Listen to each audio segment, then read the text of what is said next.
प्रेम, विश्वासघात आणि मृत्यूचा कट. पुण्याजवळील ऐतिहासिक लोहगड किल्ला, जिथे हजारो पर्यटक निसर्गाचा आनंद घेण्यासाठी जातात, त्याच लोहगडावर घडली एक अशी घटना ज्याने संपूर्ण महाराष्ट्र हादरलाय. 26 वर्षीय तरुण उज्ज्वल भविष्यासाठी स्वप्न पाहणारा, काही महिन्यात विवाह बंधनात अडकणार असलेला केतन विशाल अग्रवाल दरीत कोसळून मृत्युमुखी पडला. सुरुवातीला सर्वांनाच वाटलं हा एक दुर्दैवी अपघात आहे, पण पोलिसांनी तपासाची चक्र फिरवली आणि समोर आलं एक धक्कादायक सत्य. हा अपघात नव्हता, तर होता मृत्यूचा एक थंड डोक्याने रचलेला कट. पाहूया आमचा विशेष रिपोर्ट. 20 जून 2026 लोहगड किल्ल्यावर फिरण्यासाठी गेलेल्या केतन अग्रवालचा अचानक दरीत पडून मृत्यू झाला. घटना इतकी अचानक घडली की सुरुवातीला कोणालाही संशय आला नाही. सर्वांनी याकडे अपघात म्हणूनच पाहिलं. मात्र पोलिसांच्या नजरेत काही गोष्टी खटकत होत्या आणि याच संशयाने पुढे मोठा खुलासा घडवून आणला. पोलिसांना संशय का आला, कोणती होती ती एक छोटीशी गोष्ट जिने संपूर्ण प्रकरणाला कलाटणी दिली. पुढे पाहूया. गहुंजे येथील रहिवासी असलेला केतन अग्रवाल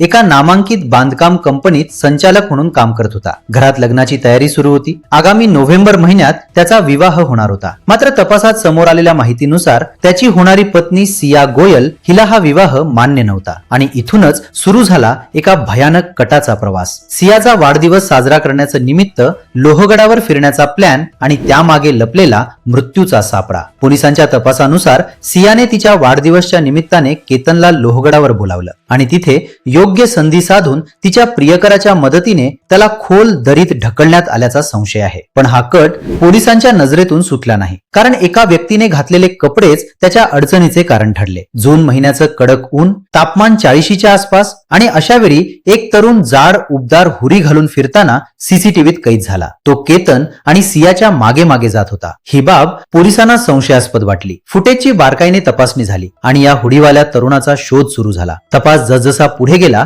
तसतसे धक्कादायक तपशील समोर येऊ लागले. हुडी घातलेला तरुण हा सियाचा प्रियकर असल्याचे पोलिसांना आढळले. त्यानंतर दोघांचीही चौकशी करण्यात आली. मोबाईल लोकेशन, सीसीटीव्ही फुटेज, तांत्रिक पुरावे आणि परिस्थितीजन्य माहिती या सर्वांच्या आधारे पोलिसांनी संपूर्ण कट उघड केल्याचा दावा केला आहे. लोणावळा ग्रामीण पोलीस ठाण्याचे निरीक्षक दिनेश तायडे यांच्या माहितीनुसार या प्रकरणात खुनाचा गुन्हा दाखल करण्यात आला आहे. संशयितांविरोधात पुढील कायदेशीर कारवाई सुरू असून प्रकरणाचा सखोल तपास केला जात आहे. प्रेम, विश्वास आणि नात्यांमधील फसवणूक या तिन्ही गोष्टींची काळी बाजू दाखवणारं हे प्रकरण सध्या संपूर्ण महाराष्ट्रात चर्चेचा विषय ठरत आहे. मात्र या प्रकरणातील सर्व आरोप अद्याप तपासाच्या अधीन आहेत. न्यायालयीन प्रक्रिया पूर्ण होईपर्यंत कोणालाही दोषी ठरवता येणार नाही. या प्रकरणातील प्रत्येक घडामोडीवर आमची नजर कायम असेल. अशाच महत्त्वाच्या आणि विश्वासार्ह बातम्यांसाठी पुणे न्यूजला सबस्क्राईब करा.